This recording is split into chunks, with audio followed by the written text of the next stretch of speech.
ስለዚህ ነው አሁን ይሄ ጾም ያስፈለገበት ዋናው ምክንያት ጾም ራስን ለመግዛት ፈቃድን ለመቆጣጠር በእግዚአብሔር ከመታየት ሌላውን ለእግዚአብሔር ከማሳየት የሚቀድመው ራስን ለማየት መነጽር ይሆናል። ጾም በነፍሳችን ላይ የተጫኑ ቁስል እንዲፈውስ ነው። ጾም ትፈውስ ቁስለ ነፍስ፣ የነፍስን ቁስል የምትፈውስ ናት። መድኃኒትነቷ መጀመሪያ ለራስ ናት። የእናንተ ስራችሁ ምንድን ነው? ስራችሁ የእኛ ስራችን ታላቅ ነው። ታላቁ ስራችንም ምንድን ነው መሰላችሁ? ፈሪሃ እግዚአብሔር፣ እግዚአብሔርን መፍራት፣ እግዚአብሔርን ማምለክ፣ እግዚአብሔርን ማመስገን ነው። ሰው ራሱን መግዛት ሲያቅተው ሁሉ ይሰለጥንበታል። አይደለም ሁሉ ሊሰለጥንበት ራሱ ጠላት ይሆናል። አሁን አይታችኋል። ሰሞኑን እንደ አንድ አዲስ ወረርሽኝ ሆኖ ደግሞ በጣም በየቦታው በየጠቃቅኑ በየሰፈሩ ራሳቸውን የሚያጠፉ ወጣቶች ጊዜውን መሸከም ያቃታቸው ሀሳብ ጭንቀት በሙሉ በቀላሉ የሚረታቸውና ይሄንን ኑሯቸውን ህይወታቸውን እግዚአብሔር የሰጠውን የተቀደሰ ነፍስ እንደ ከንቱ ማየት የጀመሩ ወጣቶች ይበዛሉ። ለምን? ራስን መግዛት ስላልተቻለ። ራሱን ያልተቆጣጠረ ራሱን ያልገዛ ሰው ለሌላ እንደው መቼም መንቃት የሚባል ሁለት አይነት ነው ቃሉ ራሱ በአማርኛው ሲነገር። እገሌ ነቃ ከተባለ ምን ማለት ነው? አንደኛ አዌክ መሆን ነው አይደለ?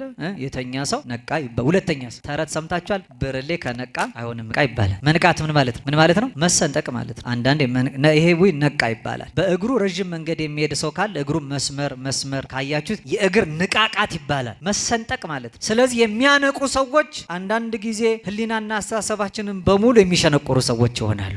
ትል ከምድር ታዟል፣ አሳ ከባህር ታዟል፣ ከሰማይ ነፋስ ታዟል፣ ሁሉ ለእግዚአብሔር ታዟል። አሳ አንበሪውን ባዘዘው ጊዜ አሳ አንበሪው ግን እምቢ አለ የሚል ቃል የለም። ትሊቱን ባዘዛት ጊዜ ትሊቱ ግን እግዚአብሔር ያዛትን አልፈጽምም አለች የሚል የለም። ሁሉ ለእግዚአብሔር ይታዘዝለታል። ትንቢት ማለት ያለፈ ያለ እንደገና ሊመጣ ያለውን ማወቅ፣ አንድ ቦታ ተገኝቶ በሁሉ ቦታ የሚደረገውን መረዳት፣ ይሄ ትንቢት ይባላል እንጂ እንደ ዛሬው ያለ መረጃ አጣርተው አካሄዱን ተመልክተው በሁኔታዎች ደግሞ ተመርተው የሚናገሩ ሰዎች ነቢያት አይባሉም። የጥንቶቹ ነቢያት የሚገኙት በአንድ ቦታ የሚኖሩት በአንድ ዘመን፣ ነገር ግን በጸጋ የእግዚአብሔር ሀብት አድሮባቸው በዘመን ሁሉና በሁሉ ቦታ የሚደረገው የተገለጠላቸው የማናስበውና የማናስተውለው ነገር ከሊናችን ይርቃል። ለዚያ ነው የማያስባቸውና እግዚአብሔር የማያስተውላቸው ሰዎች ከእግዚአብሔር ፊት የራቁ ናቸው። እግዚአብሔር በሁሉ ቦታ አለ። በእግዚአብሔር ፊት እያሉ ግን እግዚአብሔር የሌሉ ብሎ ይተዋቸዋል። አያውቃቸውም። ይገርማቸዋል። እግዚአብሔር ሁሉን የሚያውቅ ሁሉን አዋቂ ነው። ሁሉን የሚያይ በሁሉ ስፍራ ያለ ነው። ነገር ግን በሁሉ ስፍራ እያለ የማያቸው ሁሉ ቦታ እያለና ሁሉን እያወቀ የማያውቃቸው ሰዎች አሉ። ራስን ከገዙ በኋላ ነው ለእግዚአብሔር መገዛት የሚቻል። አሁን እናንተ እቃ ቢኖራችሁ የያዛችሁ የተሸከማችሁትን እቃ ስልካችሁን እስኪ ስጡ ልውሰደው ብል መጀመሪያ እናንተ መሆን አለበት እሺ እምቢም ለማለት ወይ ይቅርታ የሰው ስልክ ነው መስጠት አልችልም ትላላችሁ። ስለዚህ ለእግዚአብሔር ተገዙ ከማለት የሚቀድመው መጀመሪያ ራስን መግዛት። ራስን መግዛት ማለት ስጋን በነፍስ ላይ ማሰልጠን ማለት ነው። ይሄ የጾሙ ጊዜ እንደው ሌሎቹ ሰዎች እንዲሆኑ ኢትዮጵያ ሰላም እንድትሆን ክፉዎች ደግሞ እንዲመለሱ የምንጮህበት ጊዜ ነው። ነገር ግን ከዚህ ሁሉ የሚቀድመው መጀመሪያ እኛ እንድንመለስ ወደ ራሳችን፣ እኛ እንድንመለስ እንድንገዛው ስጋችንን፣ እኛ እንድንመለስ ፈቃዳችንን በሙሉ እንድንቆጣጠረው የሚሰለጥንብን ስሜት የሚሰለጥንብን ፈቃድ እንዳይኖር መክረን ገስጸን ተው የምንለው ስሜታችንን በሙሉ የምንቀጣና የምንቆጣጠረው መሆናችን እርግጠኛ መሆን።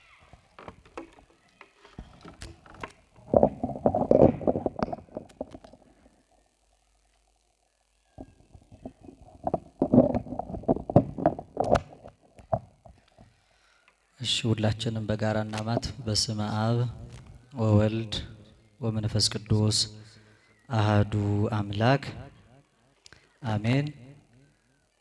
ክቡራን አበው አዕይንተ እግዚአብሔር ካህናት፣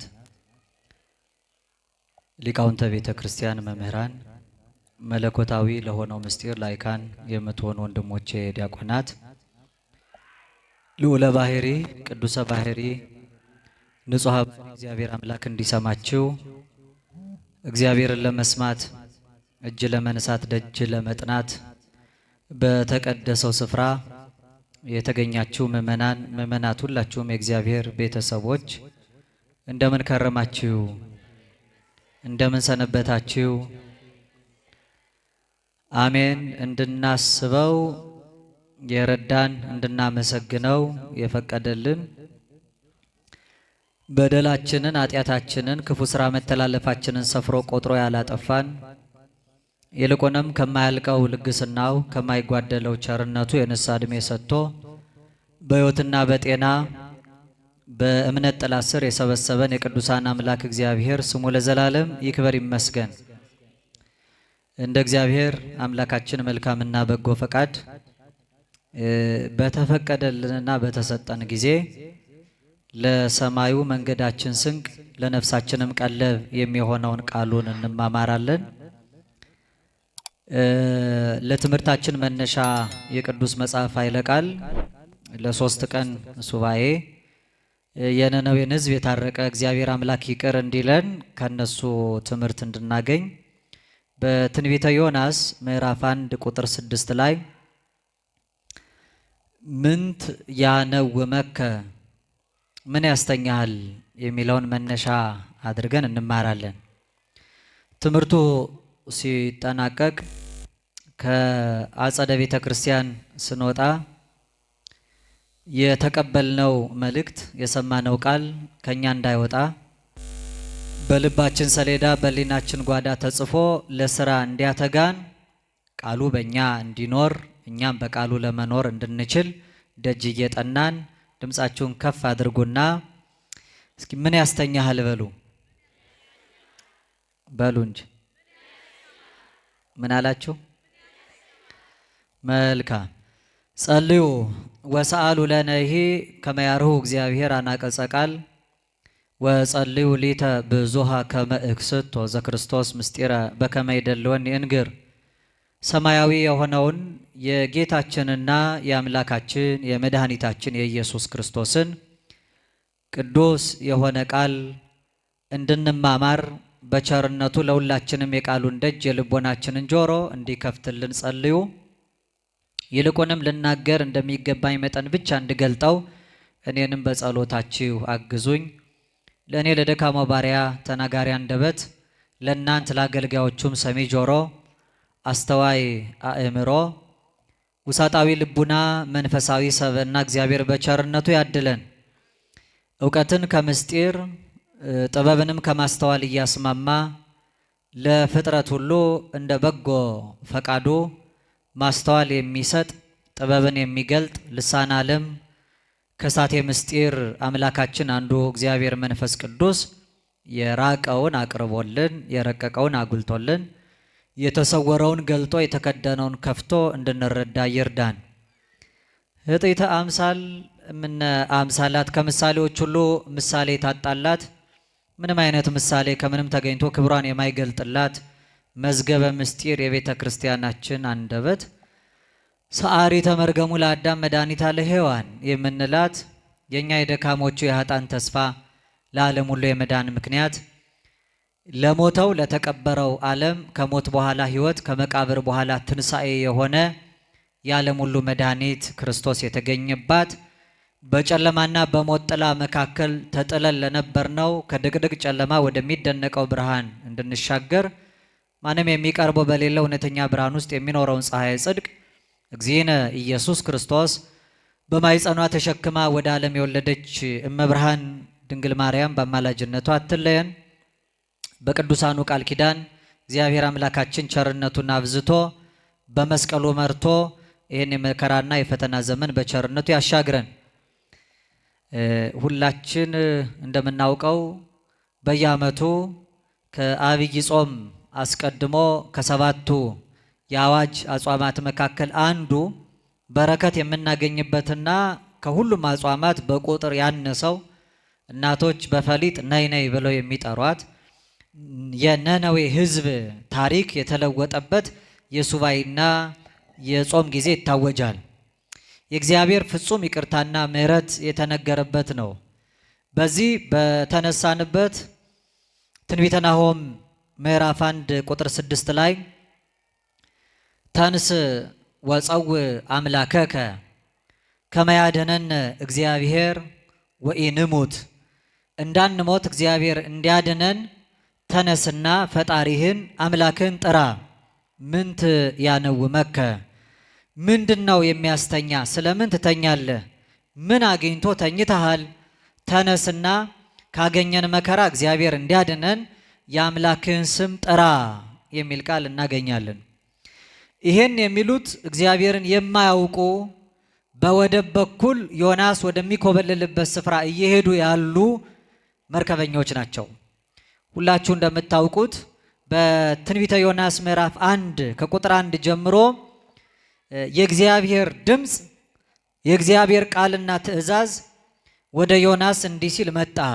ሄዶ ወደ ነነዌ ሕዝቦች ከጥፋታቸው የተነሳ መጥፎ ስራ በመስራታቸው እግዚአብሔር ላይ በማመጻቸው እግዚአብሔር እንዳዘነባቸውና በእነሱ ኃጢአት እነሱም ሕዝቡ፣ መሬቱ፣ እንስሳቱ፣ ምድሪቱ በሙሉ እንደምትጠፋ ወደ ነነዌ ወርደህ ስበክ ብሎ ዮናስን አዞታል። ዮናስ ነቢይ ነው። ዮናስ ምንድን ነው? ያው መነሻ ታሪኩን ሁላችሁ ታውቃላችሁ። በቀደሙት እነ ኤልያስ በተነሱበት ዘመን ላይ ኤልሳ የኤልያስ ጸጋ እጥፍ ድርብ ሆኖ ያደረበት ታላቁ ሰው በነ አካብና ኤልዛቤል ዘመን በነበሩበት የተወለደ ታላቅ ሰው ነው። እንዲያውም እንግዳ ነቢዩን በቤቷ ተቀብላ ታስተናግድ የነበረች መበለት ሴት ሞቶባት ነቢዩ በታምራት ያስነሳላት ልጇ ነው። ዮናስ ማለት የዋህ ርግብ ማለት ነው። ዮናስ ማለት ምን ማለት ነው? የዋህ ርግብ ማለት ነው። ባህሪው ስም ይመርሖ ሀበ ግብር፣ ስም ወደ ስራ ስለሚመራ እንደ ስሙ መኖር የቻለ የዋህ ነቢይ ነው። እግዚአብሔር ኋላ አክብሮ የትንቢት ጸጋና ሀብት ሰጥቶታል። ትንቢት ማለት ያለፈ ያለ እንደገና ሊመጣ ያለውን ማወቅ፣ አንድ ቦታ ተገኝቶ በሁሉ ቦታ የሚደረገውን መረዳት፣ ይሄ ትንቢት ይባላል እንጂ እንደ ዛሬው ያለ መረጃ አጣርተው አካሄዱን ተመልክተው በሁኔታዎች ደግሞ ተመርተው የሚናገሩ ሰዎች ነቢያት አይባሉም። የጥንቶቹ ነቢያት የሚገኙት በአንድ ቦታ የሚኖሩት በአንድ ዘመን፣ ነገር ግን በጸጋ የእግዚአብሔር ሀብት አድሮባቸው በዘመን ሁሉና በሁሉ ቦታ የሚደረገው የተገለጠላቸው። ትንቢተ አሞጽ ምዕራፍ 3 ቁጥር 6 ላይ እስመ አልቦ ዘይገብር እግዚአብሔር ዘኢ ነበበ ወዘኢ ከሰተ ላግብርቲው ነቢያት፣ እግዚአብሔር አምላካችን ምስጢሩን ለባሪያዎቹ ለነቢያቱ ካልነገራቸው በቀር ምንም የሚያደርገው የለም ይላል። ምስጢሩን ይገልጥላቸዋል። ሊደረግ ያለውን እግዚአብሔር አስቀድሞ ያሳውቃቸዋል። እንዲህ ያሉ የእሱ አንደበት የእሱ አፍ የሆኑት አገልጋዮች ነቢያት ይባላሉ። የእኛ መምህር ሊቁ አባታችን አባ ጊዮርጊስ ዘጋስጫ ዘበነቢያት አስተንፈሰ እግዚአብሔር ከመ ያስምዕ ቃሉ ለሕዝብ፣ እግዚአብሔር ለሕዝቡ ቃሉን ማሰማት ሲፈልግ እስትንፋስ የሚያደርገው አድሮባቸው የሚተነፍሰው በነቢያቱ ነው ይላል። ስለዚህ ነቢያት ማለት አፉ ለእግዚአብሔር፣ የእግዚአብሔር አፍ የእግዚአብሔር እስትንፋስ ናቸው። ዮናስ እግዚአብሔር ተናገረው፣ ነነዌ ትገለበጣለች፣ ትጠፋለች፣ ኃጢአታቸው፣ በደላቸው፣ አመፅ፣ ክፉ ስራ፣ መተላለፋቸው በእኔ ዘንድ በርትቷል፣ ጣዖት አቁመው የሚሰግዱ እግዚአብሔርን የማያውቁ ሕዝቦች ሆነዋል፣ በእግዚአብሔር ፊት የማይገባ ስራ ሰርተው ራሳቸውን እየጎዱ የሚመላለሱ ሕዝቦች ስለሆኑ አዝኜባቸዋለሁ አለ። ታላቂቱ ነነዌ ታላቅ ኃጢአት የተሰራባት ከተማ ሆነች። ስለዚህ ዮናስን ሄደ ሕዝቡን ንገራቸው እንደሚጠፉ አለው። ዮናስ ግን ለእግዚአብሔር መታዘዝን እምቢ አለ። ለምን እምቢ አለ መሰላችሁ? ነቢይ ስለሆነ ተመለሱ ከጥፋታችሁ መንገድ ብዬ እግዚአብሔር እንደሚያጠፋ ስነግራቸው እነሱ ይመለሳሉ። ያው ቀድሞ ያውቃል ነቢይ ስለሆነ። ሲመለሱ እግዚአብሔር ደግሞ ይመለስላቸዋል። ያን ጊዜ እግዚአብሔር እነሱን ባለማጥፋቱ የተነሳ የተናገርኩትን ትንቢት የሐሰት ቃል ይላሉ፣ እኔን ሐሰተኛ ነቢይ ይሉኛል፣ አንተ መማረ ላይቀር ተናግሬ ሐሰተኛ ከምባል ወደ አልከኝ ስፍራ አልሄድም አለ። እንዲያውም በኢዮጴ ወደብ በኩል ነነዌን ትቶ ወደ ተርሴስ መኮብለል ጀመረ። ምን ይላል? ወትሐጣ ዮናስ እምገጸ እግዚአብሔር፣ ከእግዚአብሔር ፊት ዮናስም ታጣ ይላል። ዮናስ ከእግዚአብሔር ፊት ኮበለለ፣ ከእግዚአብሔር ፊት ጠፋ ይላል። ከእግዚአብሔር ፊት መጥፋት ይቻላል? ይቻላል? የእግዚአብሔር ፊት የሌለበት ስፍራ አለ? ያው እግዚአብሔር ሁለት አይነት ፊት አለው። ፊት የሚባለው ይሄ መልክ ገጽ ብቻ እንዳይመስልን ማለት ነው። ፊት የሚባለው ገጸ ምሕረትና ገጸ መዓት አለ። ከእግዚአብሔር ከምሕረቱ ፊት ታጣ። በጎ ነገር ያልሰራ ሰው እግዚአብሔርን ያጣ ሰው ከእግዚአብሔር ፊት የታጣ ይባላል።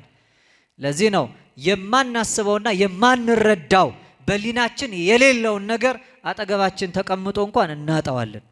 ለምሳሌ አንድ ሰው መቼም አንተ አይሆንልም አታይም፣ ግን ግባና እስኪ እቃው ፊት ለፊት አለ አምጣ ቢባል አታይም የሚለውን እያሰበ ስለሚሄድ ሳያው ይቀራል። ከዛ ሰው ይመጣል፣ ይሄ እኮ ነው ፊት ለፊት ያለው ብሎ ያነሳዋል። እንደ አስተሳሰብ ምርምር ደግሞ ይሄ ፐርሰፕሽን ኦፍ ብላይንድ ስፖት ይባላል። ምን ማለት ነው?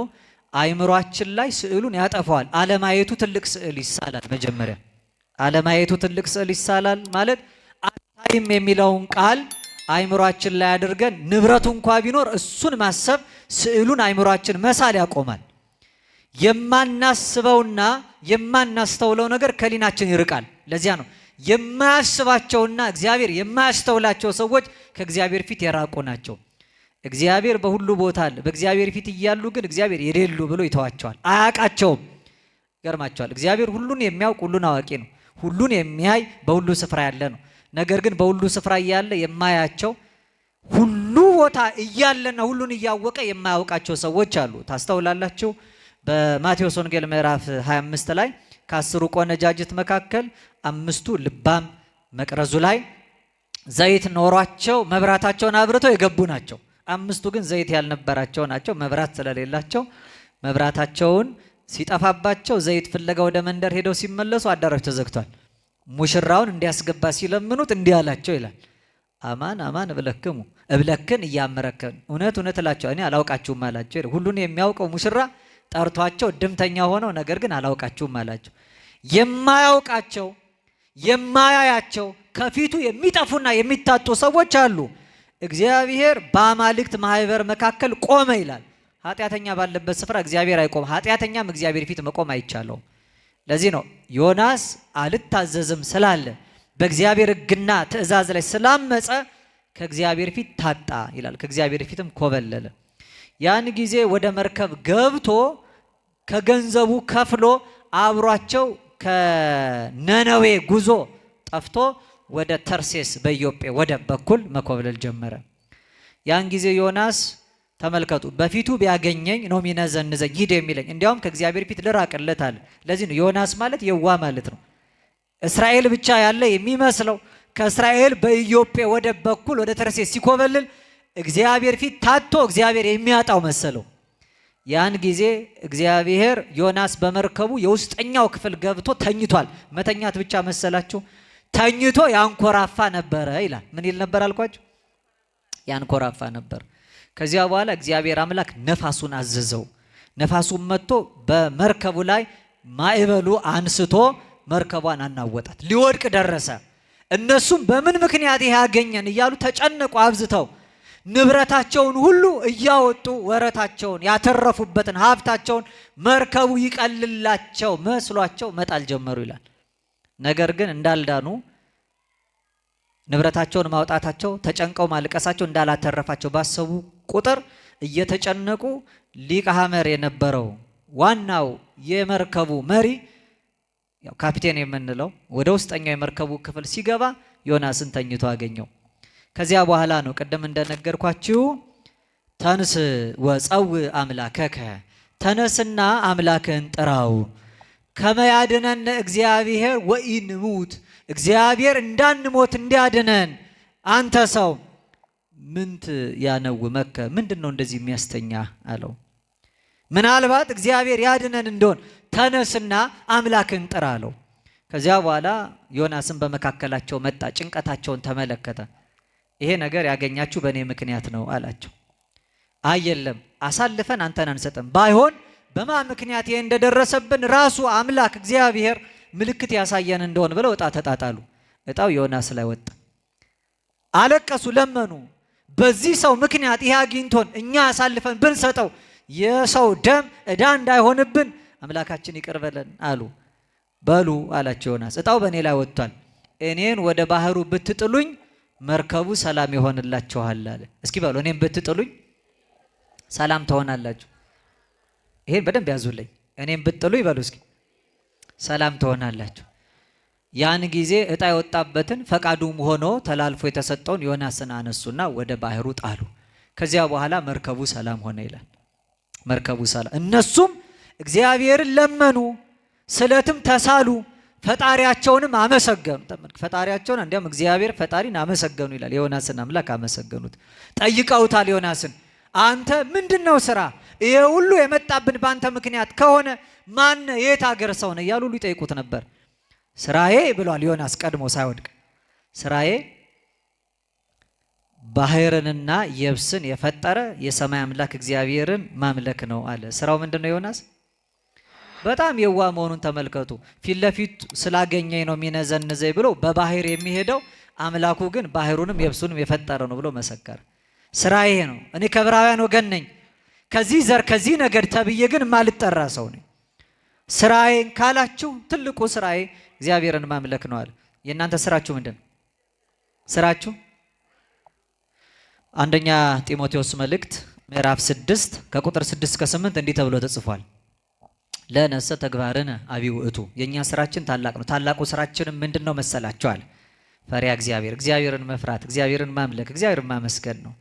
እስመ አልቦ ዘአምጻእነ ውስተ ዓለም ወደዚህ ዓለም ምንም ይዘን የመጣነው ነገር የለም። አልቦ ኢንክል ነሲአ እምኔሁ ከዚህ ዓለም ደግሞ ምንም ልንወስድ እንኳን አልተፈቀደልንም ማለት። ትልቁ ስራችን ዋናው ተግባራችን እግዚአብሔርን ፈርቶ ለሕጉ ተገዝቶ መኖር ነው። ስራዬ እግዚአብሔርን ማምለክ ነው አለ። ነገር ግን እግዚአብሔርን አላመለከም። የሚያመልከው ሰው ለእግዚአብሔር ይታዘዛል። እግዚአብሔርን አመልካለሁ የሚል ሰው ለትእዛዙ ይገዛል። ለእግዚአብሔር ያልታዘዘ ለትእዛዙ ያልተገዛ ዮናስ ወደ ባህር ሲጣል እግዚአብሔር ያን ጊዜ የባህር አሳ ነባሪን አዘዘው ይላል። አሳ ነባሪውም መጣ፣ አፉንም ከፈተ፣ ዮናስንም ዋጠው ይላል። ውሃ እንዳያገኘው አድርጎ በሆዱ ውስጥ ዮናስን እግዚአብሔር አምላክ በአሳ ነባሪ ሆድ ውስጥ ደበቀው። ዮናስም በዚያ በጥልቁ ውስጥ ሆኖ 3 መዓልትና 3 ሌሊት ያለቅስ ጀመረ። ከዚያ ያም እባብ ከእግዚአብሔር ታዘዘና ወስዶ ነነዌ አድርሶ ዮናስን ተፍቶታል። ዮናስም በዚያ መካከል ስብከቱን ሰብኮ የእግዚአብሔርን ሕግ ፈጽሟል። ወደ መነሻችን እንመለስ። በመነሻ ኃይለ ቃል ታላቁ የመርከቡ አለቃ ዮናስን የተናገረው ንግግር ዛሬም ሊቀ ሐመር የተባለው አምላካችን ፈጣሪያችን ወደ ጥልቁ ወርደን አንቀላፍተን ለምንተኛ ለሁላችንም የተሰጠ መልእክት ነው። ምንት ያነውመክሙ ምንድነው የሚያስተኛችሁ የሚል። ምክንያቱም አሁን እንደምትመለከቱት ወጀቡ ብዙ ነው፣ ማይበሉ ብዙ ነው፣ ነፋሱ ብዙ ነው፣ መከራው ብዙ ነው፣ እንግልቱ ብዙ ነው፣ ስቃዩ ብዙ ነው፣ ሞቱ ብዙ ነው። በዚህ ሞት መካከል ግን በጣም ብዙዎቻችን ምንም እንዳልተፈጠረ አስበን እንተኛለን፣ ተኝተን እንነሳለን። ምን ያስተኛችኋል? የሚተኛ ሰው እንዲነቃ የሚነገረው የመቀስቀሻ መልእክት ነው ይሄ። የቤተ ክርስቲያናችን የዕለት የዕለት ትምህርትና አዋጅ ይሄ ነው። እንዲያውም ትሰማላችሁ፣ መጥቅ ይደወላል። ደውል ማለት ነው። በቤተክርስቲያን ሰምታችኋል አይደል? ደውል ማለት ለተጋቡ ብቻ አይደለም የሚደወለው፣ እኛን ለማንቃት ሀሳባችን ለማቅናት። ተሰብስበን መተን እኮ ቅዳሴው መካከል ላይ በብዙ አዋጅ፣ በብዙ ትእዛዝ፣ በብዙ ምሪት ህይወታችን እንዲስተካከል ደውሉ እየተደጋገመ ይደወላል። ተመልከቱ፣ ጻኡ ሲባል ይደወላል፣ ለመውጣት ትእዛዝ ተሰጥቶ። እግዚኦ ሲባል ይደወላል፣ እያንዳንዱ ሰው ተነስቶ እጁን ዘርግቶ ወደ ፈጣሪው ለመጮህ። ከቤተልሔም ስጋውና ደሙ በትንሹ መጥቅ እየተደወለ ለቅዳሴው ተጋቡ ይደወላል፣ ለፍታት ይደወላል። ቤተክርስቲያን አዋጅ ሲኖራት፣ ጥሪ ሲኖራት፣ ምእመናን ስትሰበስብ ደውል ይደወላል። ይሄ ደውል ምንት ያነውመክሙ ምን ያስተኛቸዋል፣ ተነሱ የሚል አዋጅ አለው። ያው የተኛ ሰው መቀስቀስ አለበት። መቼም የተኛ ሰው የሚቀሰቀሰው አውቆ የተኛ አይደለም። አውቆ የተኛን መቀስቀስ በድንጋይ ላይ ውሃ ማፍሰስ ይላሉ አባቶቻችን። በድንጋይ ላይ ውሃ ማፍሰስ ማለት ድንጋዩ የሚጠጣው የሚረባው ነገር የለም፣ ውሃውም ይባክናል፣ ለድንጋዩም ርባና የለውም። አውቆ የተኛን ሰው መቀስቀስ እንደዚህ ነው። አውቆ የተኛን መቀስቀስ ድንጋይ አለት ላይ ውሃ እንደማፍሰስ ነው። ስለዚህ ከንቱ ድካም ነው የሚሆነው። መጽሐፍ እንዲህ ይላል። ታላቁ ሲራክ በመጽሐፈ ሲራክ ምዕራፍ 22 ቁጥር 7 ላይ አንቅሆ ቀስቅሰው እምአብይ ነዋም ለዘይነውም ከታላቅ እንቅልፉ ላይ የሚተኛውን ሰው አለ። የሚተኛውን ሰው ከታላቁ እንቅልፉ ላይ ቀስቅሰው። ነገር ግን አለና ምን አለ? ዘይነግሮ ለአብድ ከመዘይነግር ለድቁስ። ለሰነፍ ሰውና ለማያስተውል ሰው ንግግር የሚያበዛ ሰው ጭልጥ ያለ እንቅልፍ ውስጥ ተኝቶ ወሬን የሚሰማ ሰውን ነው የሚመስለው ይላል። ወሶባ አይለቀ ነጊሮቶ ይብለከ ምን ተትቤ ነግረኸው ስታበቃ ሰነፍ ሰው ምንድን ነው ያልከው ይልሃል። የተኛን ሰው አውቆ ቢተኛ አሊያም ሳይነቃ ነገር አብዝተ ብትናገር አይሰማህም ይላል። ዛሬ በጣም ትምህርት ይሰጣል፣ ስብከት ይሰበካል። አብዝታ ቤተ ክርስቲያን ከነግስ ባት እስከ ሰርክ መስዋዕት ድረስ ደጃፎቿ ተከፍተው ቃል እግዚአብሔር ይነገራል። ነገር ግን ይሄ ሁሉ የሚነገረው ቃል እግዚአብሔር ምንም እንዳልተፈጠረ አስበን እንድናድር የሚሆነው ብዙዎቻችን በመኝታ ላይ ነው ያለነው ስላልነቃን ነው። ቅዳሴ ላይ ትሰማላችሁ ዲያቆኑ እየደጋገመ ተንሥኡ ለጸሎት ይላል። እንዲያውም እለተነብሩ ተንሥኡ የተቀመጣችሁ ሰዎች ተነሱ የሚል አዋጅ ያውጃል። አበው የተቀመጣችሁ ሰዎች ተነሱ ማለት በቅዳሴ ላይ እንድንቀመጥ አዋጅ ትእዛዝ ኖሮ አይደለም። እንዲያውም በእኛ ቤተ ክርስቲያን ነው በብዛት ቤተ መቅደስ ሲሰራ ከቤተ መቅደሱ ንዋያት መካከል አንዱ አስፈላጊ ነገር መቀመጫ ወንበር የሆነው። ምስራቃውያኑን በሉ ከምስራቃውያኑ ውጭ ኦሪየንታል ከተባሉ ጸባሃውያን የኛን ሃይማኖት በዶግማ ጭምር ከያዙት እንደ ህንድ ቤተ ክርስቲያን ያሉት ብታዩ በቤተ መቅደስ ውስጥ ወንበር የሚባል ነገር አይቀመጥም። ምክንያቱም ቤተ መቅደስ ማለት ቀራኒዮ ማለት ነው። ቀራኒዮ ላይ የሚቀመጡ ቁማርተኞቹ ብቻ ናቸው። ቀራኒዮ ላይ ብርቶቹ የተሸለሙ ጸንተው የቆሙት ናቸው። ወንበዴው የቀኙ ለምሕረት የታደለው መከራ እየተቀበለ ቆሞ በመንግስት አስበኝ ያለው እናቱ ድንግል ማርያም ወይ ቀውማን የተባለው ሴቶቹ በመስቀሉ አንጻር ግርጌ ቆመው ነበር ተብሏል። በአንጻረ መስቀል ቀዊሞ ይላል ዮሐንስ። በአንጻረ መስቀል በመስቀሉ አንጻር ቆሞ ነበር ይላል። መስቀሉ ስፍራ ላይ የበረከት ሰዎች በሙሉ ቆመዋል። የ3 ሰዓቱ ቅዳሴ የ3 ሰዓት የቀራኔው ቁመትን ነው የሚመስለው። ስለዚህ ምንም አይነት አዋጅ የለም። ምናልባት ወንበሩም የተዘጋጀው ብዙ ደካማ ሰዎች ስለሚኖሩ ዝለትና ድካም ቢያገኛቸው ከቅዳሴ እንዳይታጎሉ በማለት ነው። አረፍ ሊሉ ነው። እንዲያረፉት ያልፉ ይቀመጡ ይሆናል። አዋጁ ግን ተለይቶ አይደለም። ተነሱ የተቀመጣችሁ ሰዎች የተባለው እንድንቀመጥ ታዞ ሳይሆን የምንቀመጥበት ወንበር የምንተኛበት አልጋ ቤተ ክርስቲያን ውስጥ የለም። ነገር ግን አንዳንዶቻችን ቅዳሴው እየተቀደሰ ከአንክሮ ከተዘክሮ ተለይተን ስለምንኖር ነው። መዘንጋት ሀኬት ማለት ስንፍና ማለት ነው። መዘንጋት ማለት አለማስታወስ ማለት ነው። እንድናስተውልና እንድንበረታ የሚሰጠው አዋጅ ተንሥኡ ለጸሎት የሚለው ነው። ተንሥኡ ለጸሎት ተነሱ ለጸሎት የሚለው እያንዳንዳችን የሚቀሰቅሰን ነው። አንዳንዶቻችን ቆመናል። ስጋችን ቤተ መቅደስ ውስጥ አለ። ሐሳብና ፈቃዳችን ህሊናችን ግን ሙግት ይዞ በየመንደሩ በየሰፈሩ ከቤተ ክርስቲያን አጸድ በአፋ ነው። ቆመን ስጋውያን ሆነን ስጋዊ ነገር የምናስብ ሰዎች አለ። ወንህነሰ ስጋውያን። ለዚህ ነው ቅዱስ ዲዮስቆሮስ እንደውም በቅዳሴው ሀዳፌ ነፍስ ላይ እኛ ግን ስጋውያንን የስጋን ነገር እናስባለን የስጋን ነገርም እንሰራለን፣ አንተ ግን የመንፈስን ነገር አስተምረን ይላል። መንፈሳዊ ነገር ተምረን በመንፈሳዊ ማዕድ ላይ በመንፈሳዊ ሰበና እንድንቆም እግዚአብሔር ይርዳል። ስለዚህ መንፈሳዊ ሆነ እንድንቆም ነው። ከአራተ ዝንጋኤ በተዘክሮ ከመዘንጋት አልጋ ላይ በማሰብ በማስተዋል እንድንቆም፣ ከአራተ ሀኬት በአንክሮ ከስንፍና አልጋችን ላይ በመደነቅ ቅዳሴውን አይተን እንድንቆም የተሰጠ አዋጅ ነው። ለዚህ ነው መንቃት ያስፈልጋል። ዓለማችን እንግዲህ ዘንድሮ የደከመውን ሰው ለማንቃት በጣም ብዙ መንገዶች ይጠቀማል። ደግሞ አይታችኋል። ሁሉም ሰው የአንቂ ንግግር ተናጋሪ ነው መሰለኝ አይደል? አሁን ዛሬ አይታችኋል። አይምሮ የላላና ምላሱ የሰላ ሰው በጣም ብዙ ቪዋል ተቀባይነትም አለው። በጣም የሚደመጥ የሚሰማው ሰው ሞቲቬት የሚያደርግ ስፒች የሚያቀርብ ሰው ነው። ከዚህ ቀጥሎ ሞቲቬሽናል ስፒከር እገሌ ተጋብዟል፣ እሱ አነቃቂ ንግግር ያደርግልናል ተብሎ ቤቻን መድረክ ላይ እንኳን ሳይቀር እድል እየተሰጠ ነው በዚህ ዘመን። ያው እንዲያነቃቃ ማለት ነው። ማንቃት በጎ ነው። የተኛውን አንቃው ይላል መጽሐፍ። ንቁ፣ በሃይማኖት ጎልምሱ፣ ጠንክሩ ተብሏል። እውነት ነው። የተኛ ትውልድ መንቃት አለበት። የምናነቃው ምኑን ነው የሚለውን ግን ማወቅ ያስፈልጋል። አውቆ የተኛውን አይደለም። እንደነገርኳችሁ ነው። አውቆ የተኛን መቀስቀስ በድንጋይ ላይ ውሃ እንደማፍሰስ ነው። ሳያስተውል የኖረውን 3 የንቃት ደረጃዎች አሉ። አንዳንድ ጊዜ ስሜት ይነቃል፣ አንዳንዴ አይምሮ ይነቃል፣ ሶስተኛው ግን ውስጣችን ያለው መንፈስ ይነቃል። ስሜታውያን ሲነቁ ውጪ ያለው ተጽዕኖ ስለሚያሸንፋቸው የሚያደርጉትን አያውቁ።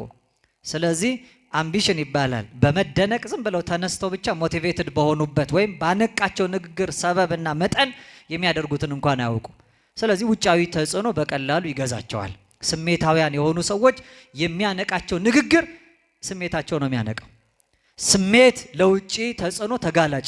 ስለዚህ ሸቀጥ ማራገፊያ ነው የሚሆኑት። የሀሳብ ማከማቻ ነው፣ ቆሻሻ መድፊያ ነው የሚሆኑት። ማንም ሰው የበላውና የጠጣው ሳይስማማው ያገሳ እንደሆን ያንን ተቀብለው ቆሻሻውን ተሸክመው ትውልዱን ይበክላሉ። በጣም ዓለማዊው ንግግር፣ ምድራዊ የሆነው ዲስኩር ዓላማውና ተልእኮ ይሄ ነው። ስጋውያን የሆኑ ሰዎች ስጋዊ ነገር ነው የሚናገሩት። ስለሚያልፈው ነገር ነው የሚጨነቁት። ስለሚጠፋው ነገር ነው የሚጠበቡት። የምድሩን እንጂ የሰማዩ የማይታያቸው፣ የጊዜው እንጂ ዘላለሙ የማይታያቸው፣ ኃላፊውን እንጂ ዘላለማዊ ነገር ጉዳይ የማይሰጣቸው ሰዎች አሉ። ስለዚህ በጣም ብዙውን አነቃቂ ንግግር የሚናገር ሰው አይታችሁ ከሆነ በምድር ህይወት በስጋ ኑሮ ስለመበልጸግ፣ በጊዜው ሀብትን ስለማከማቸት፣ ንብረትን ስለመያዝ፣ ለሌላው ስለማሰብ አይነግሯቸውም። ራስን ገዝቶ ለፈጣሪ ተገዝቶ ሌላውን ስለማስገዛት ጭምር አይሰብኳቸውም። እንዲህ አይነቱ ንግግር ያነቃል። እንደው መቼም መንቃት የሚባል ሁለት አይነት ነው። ቃሉ ራሱ በአማርኛው ሲነገር እገሌ ነቃ ከተባለ ምን ማለት ነው? አንደኛ አዌክ መሆን ነው አይደለ? የተኛ ሰው ነቃ ይባላል። ሁለተኛ ሰው ተረት ሰምታችኋል። ብርሌ ከነቃ አይሆንም ዕቃ ይባላል። መንቃት ምን ማለት ነው? ምን ማለት ነው? መሰንጠቅ ማለት ነው። አንዳንዴ ይሄ ነቃ ይባላል። በእግሩ ረጅም መንገድ የሚሄድ ሰው ካለ እግሩ መስመር ካያችሁት የእግር ንቃቃት ይባላል። መሰንጠቅ ማለት ነው። ስለዚህ የሚያነቁ ሰዎች አንዳንድ ጊዜ ህሊናና አስተሳሰባችንን በሙሉ የሚሸነቆሩ ሰዎች ይሆናሉ። አስተሳሰባችንን፣ ፍላጎታችንን በሙሉ እነሱ በቀላሉ ቃል አሳምረው የሚማርኩ ይሆናሉ። የሚታየው ውጫዊው ነገር በጎ የሚመስል ስሜትን የሚረታ ፈቃድን የሚገዛ ይሆናል። ስለዚህ ነው አምቢሽን የሚባለው መደነቅ የሚባለው ጊዜያዊውን ነገር ብቻ ተመልክቶ ስሜትን በሙሉ አስገዝቶ ወደ መኖር ያደርሳል። አሁን በነቢዩ በዮናስ ንግግር ውስጥ ምንት ያነውመክ የሚያስተኛ ነገር ምንድነው ለሚለው ሁሉም ሰው አንቂ ወይም የሚያነቃ ንግግር ተናጋሪ ሆኗል። የሚያነቃው የትኛውን አካላችን ነው የሚለው ግን አይታወቅም። እንደው መማር እንኳን እኮ ያነቃል። መማር ያነቃል። መማር ብርቱ ሰው ያደርጋል። መማር ማለት እንደው መንፈሳዊውን ትምህርት ቃል እግዚአብሔር ይቅር ዓለማዊ ትምህርት እንኳን መማር ማለት ነው። አሁን ጊዜ ሰጥቶ መማር እንኳን የተናቀበት ዘመን ሆኗል። እንኳን መንፈሳዊነት ዓለማዊ ትምህርት መማር አካዳሚክስ የሚባለውን በዓለም ሰዎች ተመራምረው አሁን እኛ እዚህ ቆመን ለመናገራችን በዓለም ያሉ የተመራመሩ ሰዎች ባለድርሻዎች ናቸው፣ የሚመሰገኑ ናቸው። አሁን እኔ ብዙ አብዝቶ ከመጮ ለሁላችሁም ድምጽ ከማሰማት የታደጉ እንዳሰማ የረዱኝና ብዙ ከመጮ የታደጉኝ እነሱ ናቸው። ይህን ሰርተዋል። ምናልባት በየቦታው በየቤታችሁ እዚህ መምጣት ያልተቻላችሁ ያልሞላላችሁ ሰዎች ካላችሁ እንድትሰሙ ያደረጉ እነሱ ናቸው። ይሄ ከእውቀት የሚገኝ ነው። የትኛው ሲነቃ የማናገናዝብበት የማናስተውልበት ኢንተሌክት የሚባል ከውስጥ ያለ የማገናዘቢያ ክፍላችን ሲደነዝዝ ማለት ነው። ያንን ለማንቃት ትምህርት አስፈላጊ ነው። ለዚህ ነው ቅድም ለሰነፍ ሰው ከተናገርከው በኋላ በተኛ ሰው ፊት እንደምታወራ ስትጨርስ ምንድነው ያልከኝ ይልሃል የተባለው። ስለዚህ እንዲህ ያለ ትቱን ሰዎች ማንቃት ያስፈልጋል። ዓለማዊ ንቃት የሚባለው የአእምሮ ንቃተ ህሊና እንደሚባለው ማለት ነው። ይሄ ትንሽ ከስሜት ንቃት በላይ ከፍ ያለ ነው። መንፈሳዊ ንቃት ደግሞ ከዚህ ሁሉ ይለያል። ረቂቁን እግዚአብሔርን የምናናግርበት ለሕጉ ተገዝተን የምንኖርበት ነው። እንደው የዮናስ ታሪክ እጅግ አስተማሪ ከመሆኑ የተነሳ ንቃት የሚያሰጠው መንቃት የሚያሰጠውን ዋጋ ከእግዚአብሔር እንዴት እንደሚያገናኝ አጠር አድርገን እና እንጨርሳለን። ያው የነቢዩ ዮናስ መጽሐፍ ሁላችሁ ታውቃላችሁ። 4 ምዕራፍ ነው ያለው። የመጀመሪያው ምዕራፍ የሚነግረን ስለ ዮናስ አለመታዘዝ ነው። የማን አለመታዘዝ? በጣም ይገርማቸዋል። የዮናስ አለመታዘዝ ምን ያስተምራል መሰላችሁ? እግዚአብሔር ለሰው ልጅ የሰጠውን ስልጣን ያስተምራል። በዚህ በነቢዩ በዮናስ መጽሐፍ ላይ ለእግዚአብሔር ፍጥረታት ታዘዋል። ከሰማይ ነፋስ ታዟል፣ ከየብስ ትል ታዟል፣ ከባህር አሳ ታዟል። ነፋሱን አንስቶ ማዕበል አስነስቶ እግዚአብሔር አምላክ መርከቡን እስኪያናውጽ ነፋስን አዘጋጀ፣ ነፋስን አዘዘ ይላል። ነፋስ ታዟል። ከባህር አሳንባሪ ታዟል። አሳንባሪ የምንለው አሳንባሪ አፉን ከፍቶ ዮናስን ውጦ ወደ ነነዌ እስኪያደርስ 3 መዓልት 3 ሌሊት በባህር እስኪኖር እግዚአብሔር ያዘዘውን እሺ ብሎ ታዞ ዮናስን በሆዱ አሳድሮ 3 መዓልት 3 ሌሊት ወደ ነነዌ አድርሷል። የባህር አሳ ታዟል። ዮናስ እስራኤላውያንን የነነዌን ህዝቦች እግዚአብሔር ይቅር ካለ በኋላ እየተበሳጨ ሄዶ ከአንድ ጥላ ስር ሲያልፍ በዛ እግዚአብሔር አምላክ ቅል አዘጋጀለትና ከፀሐይ ከለከለለት። ከዚያ ደግሞ ትልን አዘዛት ይላል። ትሊቱም መታ ያንን ቅል አደረቀች ይላል። ከሐረጉ በጥሳ ዮናስን ፀሐይ እስኪያገኘውና እስኪነቃ አድርገዋለች። ትል ከምድር ታዟል። አሳ ከባህር ታዟል። ከሰማይ ነፋስ ታዟል። ሁሉ ለእግዚአብሔር ታዘዋል። አሳ አንበሪውን ባዘዘው ጊዜ አሳ አንበሪው ግን እምቢ አለ የሚል ቃል የለም። ትሊቱን ባዘዛት ጊዜ ትሊቱ ግን እግዚአብሔር ያዛትን አልፈጽምም አለች የሚል የለም። ሁሉ ለእግዚአብሔር ይታዘዝለታል። ነፃ ፈቃድ ያለውና እሺ ማለትም እምቢ ማለትም ላይ የሰለጠነው ግን የሰው ልጅ ብቻ ነው። እግዚአብሔር ሰውን ምን ያህል እንደወደደው ተመልከቱ። ሰው ባለ ነፃ ፈቃድ ነው። ሲወድ እሺ ይላል፣ ሳይወድ እምቢ ይላል። ሲያምጽም በጎ ሲልም እግዚአብሔር አምላክ ግን ሰውን ሕሊናውን አስገድዶ ወደ ፈቃዱ አያመጣውም። እግዚአብሔር የፍቅር አምላክ መሆኑን ሰውንም ደግሞ በገዛ ፈቃዱ ላይ እንዴት እንዳሰለጠኑ ተመልከቱ። የመጀመሪያው መጽሐፍ የዮናስን አለመታዘዝ ፍጥረቱ ግን እግዚአብሔር ታዛዥ እንደሆኑ የሚያሳይ ነው። ይሄ ማለት እኛ እምቢ ብለን እግዚአብሔር ላይ እያመጽን እንዳለን በሕይወታችን ውስጥ የምናይበት ነው።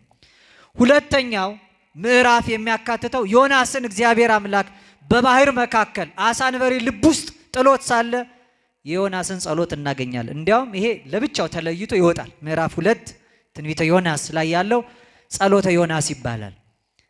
ጸሎት መጽሐፍ ካላችሁ ዳዊታችሁን ከፍታችሁ ስታነቡት ከ15ቱ የነቢያት ጸሎት መካከል ከጸሎተ ምናሴ ቀድሞ ያለው የነቢዩ የዮናስ ጸሎት ነው። ይሄ ማለት ሁሌ የምንጸልየው ጸሎት ማለት ነው። አመፀኛ የነበረ ለእግዚአብሔር ያልታዘዘ ከሕጉ የራቀ በመንገዱ ያልሄደ ዮናስ እግዚአብሔር በያዘው ጊዜ በጭንቅ መከራ መካከል ሆኖ እግዚአብሔርን ያሰበበት ማለት ነው። እግዚአብሔርን የለመነበት፣ እግዚአብሔርን የተማጸነበት ጸሎቱ ወተዘከርዎ ለእግዚአብሔር ሶበ ሀልቀት ነፍሴ ወተዘከርክዎ ለእግዚአብሔር። እግዚአብሔርን አሰብኩት ነፍሴ በውስጤ በደከመችብኝ ጊዜ። ትምጻ ሀቤከ እግዚኦ ጸሎቴ ውስተ ጽራ መቅደስከ። አቤቱ አምላኬ ሆይ ጸሎቴ ወደ ተቀደሰው ማደሪያ ወደ አንተ ፊት ትድረስልኝ እያለ ዮናስ የለመነው ልመና የተማጸነው ተማጽኖ በሰፊው ተጽፎበታል። እኛም ስንቸገር በእግዚአብሔር ሕግ ላይ ስናምጽ ወደ እሱ እንዲመልሰን እሱን የሰማው እሱን የታደገው አምላክ በጥልቁ መካከል እንዲሰማንና እንዲታደገን የዮናስን ጩኸታችን አድርገን እኛም ከ15ቱ የነቢያት ጸሎት መካከል በጸሎተ በመዝሙረ ዳዊት ክፍል ላይ አካተን ሁሌ እንጸልየዋለን። በሰንበቱ ጸሎት ላይ የምናነሳው ስለሆነ ምዕራፍ 3 ላይ ከዮናስ ጸሎት ቀጥሎ ያለው የዮናስ መመለስ ነው። ወደ እግዚአብሔር መመለስ።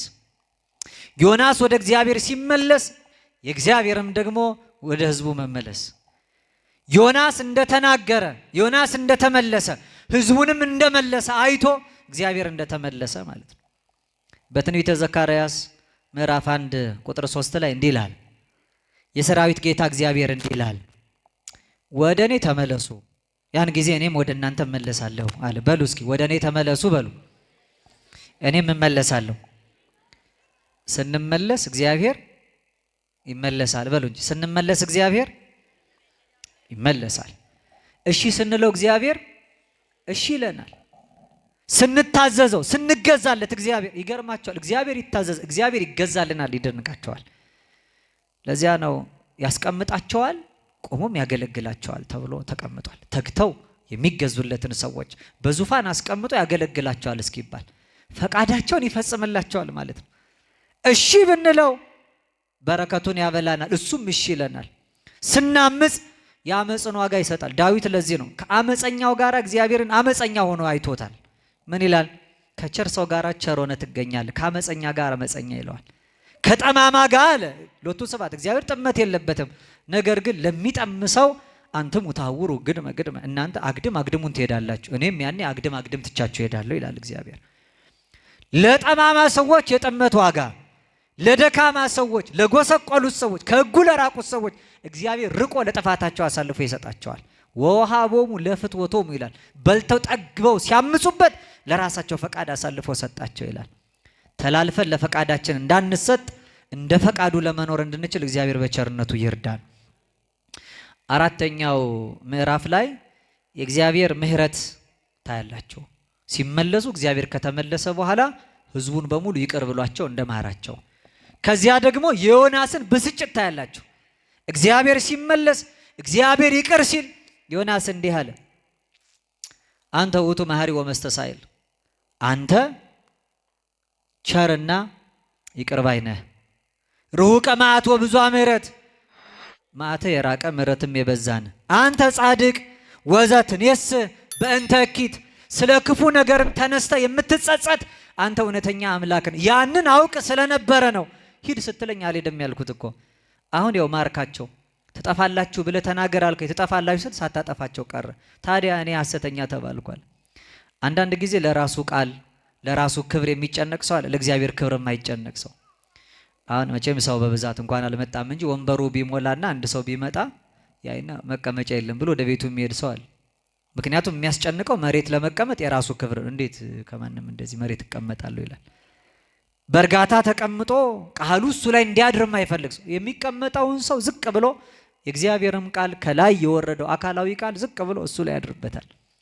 ማደሪያ የሚያደርገን የከበረው ልዑል የሆነው ቃሉ ያ የሰማይ መንገድ ስንቅ የነፍሳችን ቀለብ ራሳችንን አሳልፈን ከሰጠን ነው።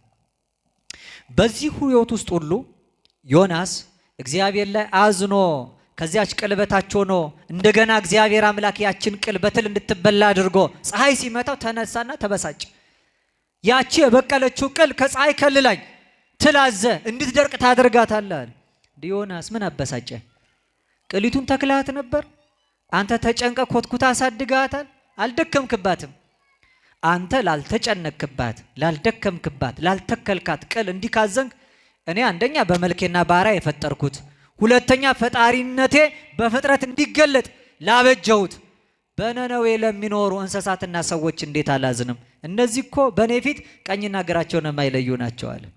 እለ ይፈለጡ የማኖም ጸጋሞሙ ግራቸውን ከቀኛቸው ያለዩ ሰዎች ናቸው። ተመልከቱ፣ ቀኛቸውን ከግራቸው ያለዩ መጥፎውን ከበጎ ያላገናዘቡ በጥፋት እንዲሄዱ እኔ እንድቀጣቸው እንድቀስፋቸው እንዴት ታስባለህ? ስለዚህ ቅጠል መድረቅ ከተጨነቅ እኔ በመልክ የፈጠርኩትንና ከመፍጠር ያልናኩትን እንዳጠፋ እንዴት ታስባለህ አሉ። እግዚአብሔር ለነነዌ ሕዝቦች እንደራራላቸው በቸርነቱ ለሁላችንም ይራራልን። እስኪ ማጠቃለያ መጨረሻ አንድ ነጥብ ላንሳ። ዮናስ እግዚአብሔር አምላካችን ወደ ነነዌ ሲልከው እምቢ ብሎ አምልጦ ነው ሄደው። ኋላ ግን ለመመለሱ ምክንያት የሆነና ለነነዌ ሕዝብ መታደግም ንስሐ እንዲገቡ ሰባኪያቸው ይሄው ዮናስ ነው። የነነዌ ሕዝቦችን ታሪክ ስናስብና የዮናስን ሕይወት ስንመለከት እያንዳንዳችን ዮናስን የምንመስል ሰዎች ነን። እንደው እንደ ነነዌ ሕዝብ በሀገር የምናዝንበት የምንወድቅበት ማቅ ላይ ራሳችንን ጥለን ከምግብ ተለይተን የሞቀውን የደመቀውን በሙሉ ትተን እግዚአብሔርን ልናስብ የሚገባበት ዘመን ያው ጊዜው የነነዌ ሕዝቦች ታሪክ በእኛ የተደገመበት ዘመን ስለሆነ እንደው ነነዌ ሕዝቦች እግዚአብሔርን ያሳዝነውታል። ከነሱ ቢበልጥ እንጂ የማያንስ ነውርና በደል እያንዳንዳችን ሕይወት ላይ ስለሚገኝ ማለት ነው። እንደነሱ ቤተ ክርስቲያን አዋጅ አድርጋ በየዓመቱ የነነዌን ጾም እንድንጾም ታዛለች። ይህንን መቼም ትንሽም ስለሆነ ከሕፃናት ጀምሮ የማይጾመው ሰው የለም። በአንጻሩ ደግሞ ወደ ዓለም ለመሄድና ይህን ድምፅ እንደ መስማታችን ደግሞ እኛ ራሳችን እስኪ ዮናስ ቦታ እናስቀምጥ። የእግዚአብሔር መሳሪያዎች ድምፁን ሰምተን ታዘን የምንሄድ ሰዎች ነን። ምክንያቱም ሲጀምር የሚለው የእግዚአብሔር ቃል ወደ ዮናስ መጣ ነው የሚለው። አሁን የእግዚአብሔር ቃል ወደኛ መጥቷል። ይሄን በየተለያየ ስፍራው ናችሁ የምትሰሙ፣ በዚች አጸደ ቤተ ክርስቲያን ተቀምጣችሁ የምትሰሙ፣ ቃሉን የምትሰሙ ልባችሁን እልከኛ አታድርጉት ይላል መጽሐፍ። ስለዚህ ቃሉን የምንሰማ የእግዚአብሔርን መልእክት የምናደምጥ ሁላችን እንደ ዮናስ ታዘናል። እስኪ እንድንናገር ማለት ነው። አሁን የዮናስ ታሪክ 3 ስራ በመስራቱ ከጥፋት ህዝቡን ለመታደግ ችሯል። ስንት ስራ በመስራቱ?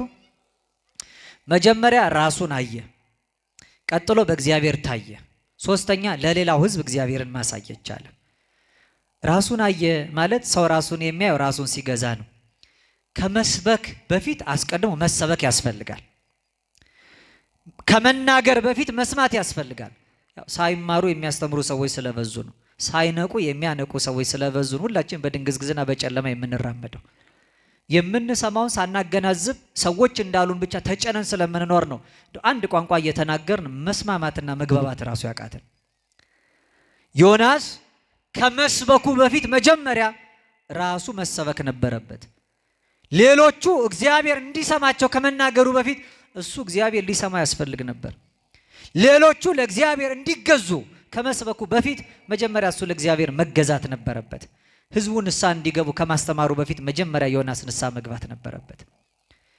ለዚህ ነው የመጀመሪያው የክርስትና መነሻ ራስን መግዛት፣ ራስን ማየት ነው። እያንዳንዱ ሰው ዛሬ የቤት ስራው ስለሌላው ነው የሚገደን፣ የሚጨንቀን ስለሌላው። ወሬ እንኳን የምንሰማው ስለ እንትን ተብሎ ነበር አልሰማህም ነው የሚለው ሰው። ሰውየው እንኳን ስለ ራሱ ያልሰማውን ነገር ሌሎቹ ሰምተው ጨርሰውታል። ያው ጆሮ ለባለቤቱ ባዳ ነው እንላለን ለተረቱ ራሱ። ምክንያቱም ትልቁ ተግባራችን ስለ ሰው ማውራት፣ ስለ ሰው መስማት።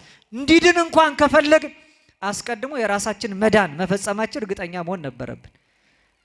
የሰው ጉዳይ የሚያሳስበን ከሆነ መጀመሪያ የኛ ጉዳይ ታስቦበታል የሚለውን ማሰብ ያስፈልጋል። ዮናስ ንስሐ ግቡ ከማለቱ አስቀድሞ መጀመሪያ እሱ በአሳ አንበሪ ሆድ ውስጥ ንስሐ ገባ። የክርስትና የመጀመሪያው ጫፍ ራስን ማትረፍ ነው። የመጀመሪያው ጫፍ ራስን ማትረፍ ነው። እኛ ከጉድጓድ የተጣለውን ሰው ለማውጣት ከጉድጓዱ ውጪ መሆናችን እርግጠኛ መሆን መቻል አለብን። ጉድጓድ ውስጥ ሆነን ሰውን ገፍተን አውጥተን እኛ ግን በጥልቅ ውስጥ የምንቀር መቻል የለብንም። ሌላውን ሰው ከመሳባችን በፊት ወደ ጉድጓዱ እኛ ለመውደቃችን እርግጠኛ መሆን መቻል አለብን።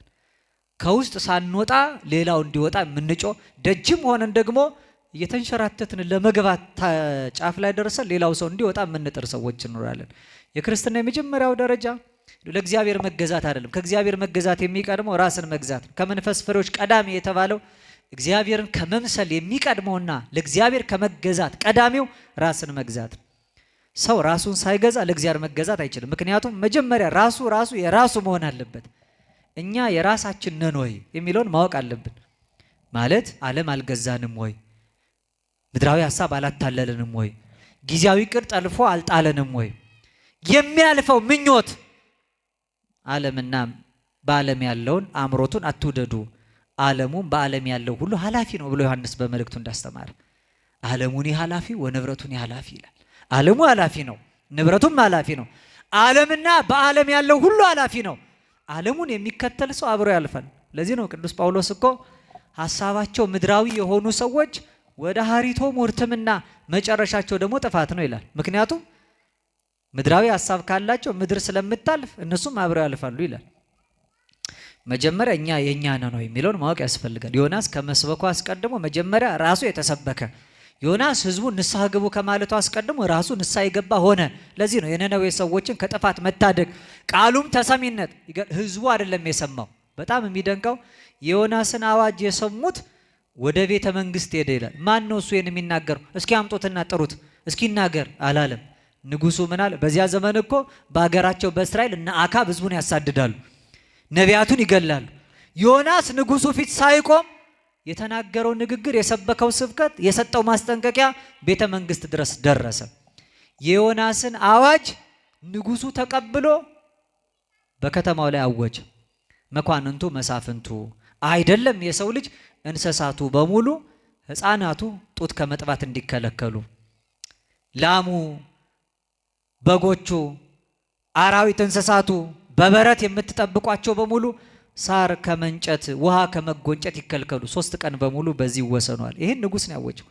ይሄ በእምነት ያልኖረ ነቢዩን ያላወቀ ገና ድምፁን የሰማ ሰው አያችሁ። መጀመሪያ ለመሰማት ራስን መስማት ያስፈልጋል። መጀመሪያ በሌላው ለመደመጥ መጀመሪያ ራስን ተረጋግቶ ማድመጥ ያስፈልጋል። ራሳቸውን የገዙ ሰዎች ሁሉ ይገዛላቸዋል። አዳም የመጀመሪያው ሰው። አሁን አራዊት የምንላቸው በሰው ላይ የሰለጠኑ ምንፈራቸው በሙሉ የሰለጠኑብን ቀድሞ ሲፈጠር እነሱ ላይ ሰልጥኖ ነበር። ከስሩ እየመጡ ሁሉ ይገዙለት ነበር። ከሰማይ በታች ከምድር በላይ ያለውን እንዲነዳ እንዲገዛ ነው የተፈጠረው። ነገር ግን መጀመሪያ ራሱን መግዛት ስላቃተው ሌላውም ያመጽበት ጀመር። የአዳምን ጥንተ ተፈጥሮ በቅድስና በንጽህና ሕይወት የመለሱ አባቶችን ተመልከቱ። በኢትዮጵያ ታሪክ ውስጥ ብዙዎቹን አባቶች ታውቋቸዋላችሁ። አናብርት የሚገዙላቸው ናቸው። ርዕሰ ባሕታውያን አቡነ ገብረ መንፈስ ቅዱስን አስቡ። አንበሳውን ነብሩን ይገዙታል። አንበሳና ነብር የረገጡትን የእግራቸውን ትቢያ እየላሱ ጻድቁን ተከትለው ይውላሉ ያድራሉ። እና አባ ሳሙኤል እና አባ አንበስን እና አባ ብንያምንን ተመልከቱ። እና አባ መድኃኒነ እግዚእን ተመልከቱ። እነዚህ ደጋጎቹ አባቶች አንበሳ ይጋልቡ የነበሩ ናቸው። መጻሕፍቶቻቸውን አንበሳ ላይ ጭነው የሚሄዱ ናቸው። እኛ አንበሳ ብንመለከት እንዴት ነው ልባችን የሚሸበረው? ምን ደነግጠው? ሲያገሳ ድምፁ ያስፈራል። ስለዚህ አንበሳው አገሳ፣ ዝም የሚል ማን ነው? የማይፈራስ ማን ነው ይላል መጽሐፍ። ስለዚህ አንበሳው ያገሳ ያስፈራ የነበረውን ራሳቸውን ስለገዙ አራዊት ይገዙላቸዋል። ራሳቸውን ስለተቆጣጠሩ ሁሉን ነገር ቆጥረው ለክተው ሰፍረው ከእጃቸው በታች ይገዙታል። ሰው ራሱን መግዛት ሲያቅተው ሁሉ ይሰለጥንበታል። አይደለም ሁሉ ሊሰለጥንበት ራሱ ጠላት ይሆናል። አሁን አይታችኋል። ሰሞኑን እንደ አንድ አዲስ ወረርሽኝ ሆኖ ደግሞ በጣም በየቦታው በየጥቃቅኑ በየሰፈሩ ራሳቸውን የሚያጠፉ ወጣቶች፣ ጊዜውን መሸከም ያቃታቸው፣ ሐሳብ ጭንቀት በሙሉ በቀላሉ የሚረታቸውና ይሄንን ኑሯቸውን ህይወታቸውን እግዚአብሔር የሰጠውን የተቀደሰ ነፍስ እንደ ከንቱ ማየት የጀመሩ ወጣቶች ይበዛሉ። ለምን? ራስን መግዛት ስላልተቻለ። ራሱን ያልተቆጣጠረ ራሱን ያልገዛ ሰው ለሌላ አይተር። ዮናስ ከመስበኩ አስቀድሞ ራሱን አየ። በጥልቁ ውስጥ ሆኖ ነፍሴ በዛለችብኝ ጊዜ እግዚአብሔር አምላኬን ተመለከትኩታል።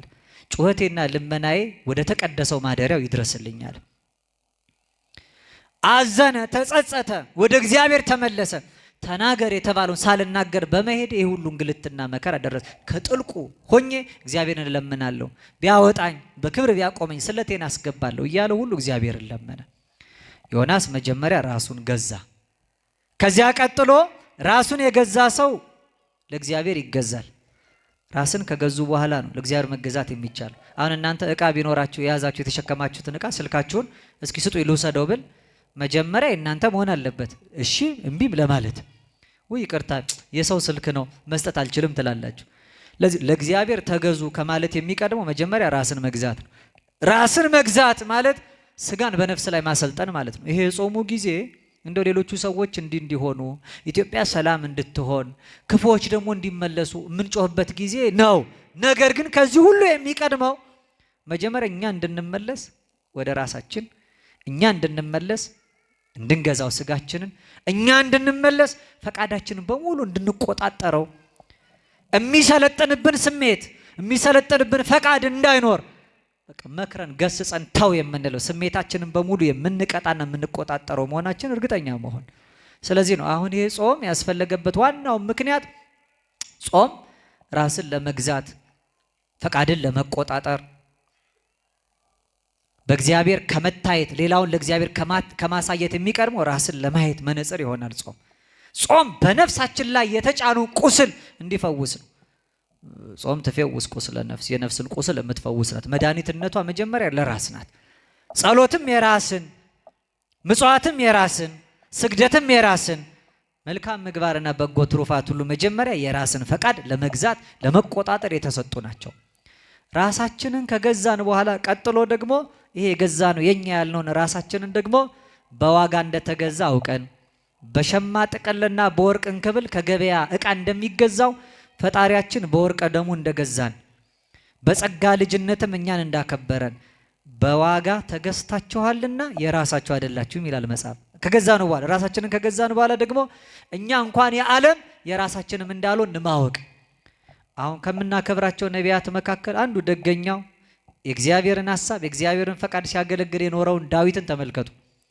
በሐዋርያት ሥራ ምዕራፍ 13 ቁጥር 36 ላይ እንዲህ ይላል፣ ዳዊት ይላል በገዛ ዘመኑ የእግዚአብሔርን ሐሳብ አገልግሎ አንቀላፋ ይላል። በገዛ ዘመኑ ማለት በተሰጠው ዘመን፣ በገዛ እድሜው በተሰጠው እግዚአብሔር አንተ ትኖርበት ብሎ በለካለት ዘመን መዋዕሉ፣ ነገር ግን የራሱን ፈቃድ አላገለገለም፣ የእግዚአብሔርን ሐሳብ ነው ያገለገለው ይላል።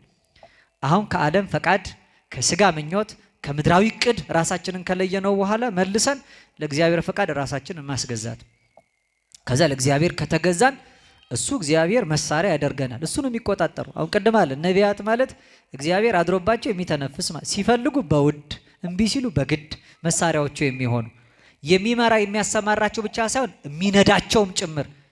ለዚህ ነው ቅዱስ ጴጥሮስ ትንቢት በሰው ፈቃድ አይደለም የመጣው፣ ዳሩ ግን አለ ቅዱሳን ሰዎች ከእግዚአብሔር ተልከው በመንፈስ ቅዱስ ተነድተው ተናግረውታል እንጂ ትንቢት የሚባለው ስጋዊ ደማዊ ፈቃድ አይደለም ማለት በሰው ፈቃድ የመጣ አይደለም። የእግዚአብሔር አገልጋይ ሲኮን እንደፈለግን አንናገርም። የእግዚአብሔር አገልጋይ ስንሆን የእግዚአብሔር ፈቃድ በየት በኩል ይገለጣል የሚለውን መጀመሪያ እናያለን። ፈቃዱን በጸሎት በጾም እንጠይቃለን።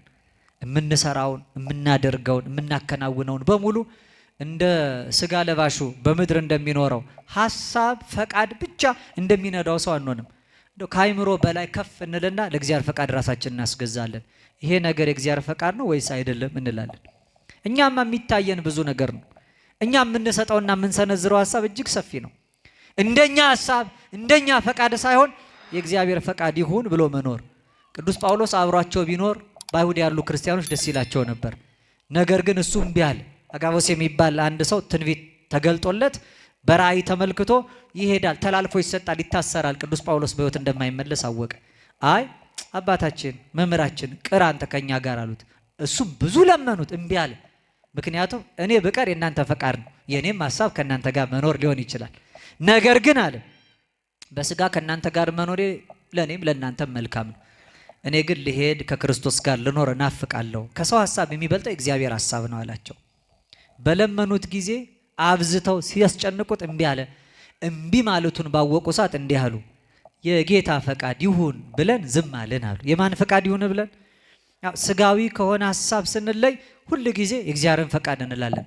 አሁን አንዳንድ ጊዜ ጉዳዮች ሲደርሱብን፣ ፈተና ሲሰለጥንብን፣ እኛ ከአቅማችን በላይ ሲሆን ምን እንላለን? ነገር ለበጎ ነው እንላለን። ነገሩ ለምንድን ነው? ለበጎ ነው፣ ለማንም አይደለም የተባለው። መጽሐፍ እንዲህ ነው የሚለው፣ እግዚአብሔር ለሚወዱ አንድ፣ እንደ ሐሳቡ ለተጠሩት ሁለት፣ ለነዚህ ሰዎች ነገር ሁሉ ለበጎ እንዲደረግ እናውቃለን ይላል። በቃ ዝም ብሎ ተነስቶ ብቻ በኃጢአቱ ምክንያት ወድቆ ድካም አግኝቶ ሰው ለበጎ ነው ማለት የለበትም። የሚሻው የሚፈልገውን ነገር አጥቶ ሲቅበዘበዝ ወድቆ ለበጎ ነው አይልም ሰው። ለበጎ የሚሆነው ነገር አንደኛ እግዚአብሔርን ከወደድ ነው። ሁለተኛ እንደሱ ሐሳብ እንደነገርኳችሁ ዓለም እንደምትፈልገው ተጠቅማብን ስንወድቅ አይደለም ለበጎ የሚባለው። ለበጎ ነው የሚባለው እንደ ሐሳቡ ለተጠሩት ሰዎች ነገር ሁሉ ለበጎ እንዲደረግ እናውቃለን ይላል። እርሱን ስንወደው ማለት ራሳችንን ገዝታ ስንገዛለት ማለት ነው። እንደገና ተገዝተን እንደ ሐሳቡ ስንሄድ ማለት ነው። ዮናስ ከእግዚአብሔር ፊት ከእግዚአብሔር ሐሳብ ኮብልሎ ነበር። ነገር ግን እንደ ሐሳቡ ተጠራ። ያን ጊዜ ነገር ሁሉ ለበጎ ሆነ። የጥፋቱ ጅራፍ ተነሳ። እግዚአብሔር በትረ መዓቱን የቁጣውን ዱላ ከላያቸው ላይ አነሳ። ሀብለ ምሕረት የምሕረቱን ገመድ ዘርግቶ በፍቅር ዓይኖቹ አያቸው፣ በምሕረት እጆቹ ዳሰሳቸው፣ ከጥፋትም ታደጋቸው። ነነዌን በምሕረት ዓይኑ ያየው እግዚአብሔር ዮናስ እንደ እግዚአብሔር ሐሳብ ስለሄደ የራሱን ሐሳብ ስለተወ እግዚአብሔርንም ስለወደደ እንደ ሕጉ ስላደረ ጭምር ነው። ስለዚህ ራስን መግዛት ለእግዚአብሔር መገዛት። የመጨረሻው ግን ከእግዚአብሔር ጋር የመኖራችን ማረጋገጫ እኔ ራሴን ገዝቼ ለእግዚአብሔር ተገዝቼ ኖሬያለሁ በቃ ጸድቃለሁ አንልም። ሌላውን ካላስገዛን፣ ምሳሌ ሆነን ደግሞ ሌላውን ካላስተማር፣ በሕይወታችን በቃል በኑሮ በተግባር በሰውና በእግዚአብሔር ፊት እንከን አልባ ሆነን ለመመላለስ ካልጣርን ካልደከምን በስተቀር ሕይወታችን ከንቱ ነው። እኔ ራሴን ገዝቻለሁ፣ ጾማለሁ፣ ጸልያለሁ፣ ለእግዚአብሔር ቤት የሚገባውን ደግሞ እሰጣለሁ። ይኸው ከሱ ከፊቱ ወድቄ እነሳለሁ፣ ሰግዳለሁ፣ መጸውታለሁ። እንዲህ ያለውን ነገር ከማድረግ ጋር አልፎ ስለ ወንድም ማሰብ ያስፈልጋል። እርግጥ ነው ስለ ወንድም ከምናስብባቸው መንገዶች መካከል አንዱ ርኅራኄ ምሕረት ነው። ምጽዋትሰ ጾታ ይእቲ ምጽዋቶ ምሕረት። ምጽዋት ማለት ለሌላው ሰው ርኅራኄን ከምናደርግባቸው መንገዶች መካከል አንዱ ነው። ራስን ለመግዛት መጾም ጥሩ ነው። ለእግዚአብሔር ለመገዛት መስገድ ጥሩ ነው። ሌላውን ለማስገዛት ደግሞ መመጽወት ጥሩ ነው። ስለዚህ ይሄ የጾም ጊዜ ነው። ራስን መግዛት ንስሐ መግባት ነው። ራስን መግዛት ራስን መክሰስ፣ ራስን በእግዚአብሔር ፊት ማዋረድ ነው። ሕሊናችን ኃጢአታችንን ካልዘከረ፣ አንደበታችን ክፉ ስራ መተላለፋችንን ካልዘረዘረ፣ ለአበ ነፍስ ካልነገረ በስተቀር ገና ራሳችን አልገዛ ነው። የንስሐ ሕይወት የሌለው በምክረ ካህን የማይኖር ሰው በየዓመቱ ነይ ነይ እያለ ነነዌን እየጾመ ጾሙ ግን በምክረ ካህን ካልተገራ ደርሶ ከእግዚአብሔር አምላኩ ፊት ለመታየት ራሱን መርምሮ ራሱን ፈትሾ ራሱን አንጽቶ በእግዚአብሔር ፊት የሚያከብረውን በእግዚአብሔር ፊት በክብርም የሚያቆመውን ሕይወት ገንዘብ ካላደረገ ሰው ከንቱ ነው። መጾማችን ልማድ ይባላል። የመጾም ሐኪምም እያዘዘ ለጤና ሲባል ራስን ከምግብ መጠበቅ አለ። ስለዚህ ይሄ ጊዜ እኛ ነቅተን ራሳችን የምንጠብቅበት። ከምንድን ነው የምንነቃው? ለጽድቅ የምንነቃው ከኃጢአት የምንለይበት ዘመን ነው። ያው በዓለም ያለው አንቂ ንግግር ምናልባት ለኃጢአት ያነቃናል፣ ከጽድቅ ደግሞ ያስተኛናል።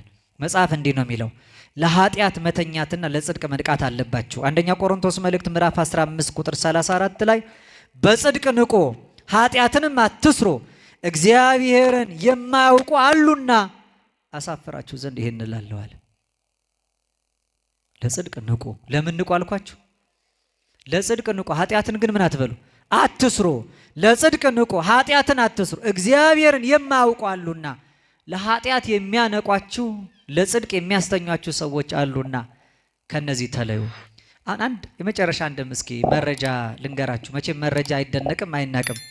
በምድራችን ላይ አሁን የሚደረገውን ይሄ በተለይ ስሜትን ለመግዛት አስተሳሰብን ለመማረክ ወደ ዓለም ለመሳብ ለስጋ ፈቃድ ለምድራዊ ቅር ለጊዜያዊ ምኞት እኛን እያታለሉ ለመጥለፍ የሚታገሉ ሰዎች አንድ ትልቅ የቤት ስራ ተሰጥቷቸዋል። በምድራችን ላይ ይሄ የአዲሱ ዘመን የአዲሱ ትውልድ እንቅስቃሴ የሚባል ነገር እንዳለ ታውቃላችሁ። እናንተ የበለጠ የዚህ በሽታው ተጋላጭ እንደሆናችሁ ስለማምን ነው። በዚህ ሐሳብ ውስጥ ኒው ኤጅ የሚለውን ሐሳብ ለመጀመሪያ ጊዜ ወልደው ለዓለም ከሰጡት ሰዎች መካከል ወደ 25 የሚሆኑ ነገረ ሃይማኖታዊ ተኮር የጥበብ የፍልስፍና መጽሐፍ ነገር ግን ሃይማኖትን ማዕከል ያደረገ መጽሐፍ የጻፉ እንግሊዛዊ ትውልድ ያላቸው በዜግነታቸው ግን አሜሪካዊ የሆኑ አንድ እናት አሉ።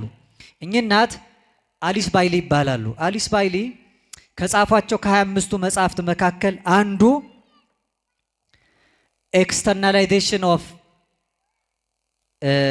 ወደ ውስጥ ያለውን ወደ ውጭ ለማውጣት የሚያግዝ ሄራርኪ የሚባለውን የእዝ ሰንሰለት ሊበጥስ የሚችል መጽሐፍ ጽፈዋል።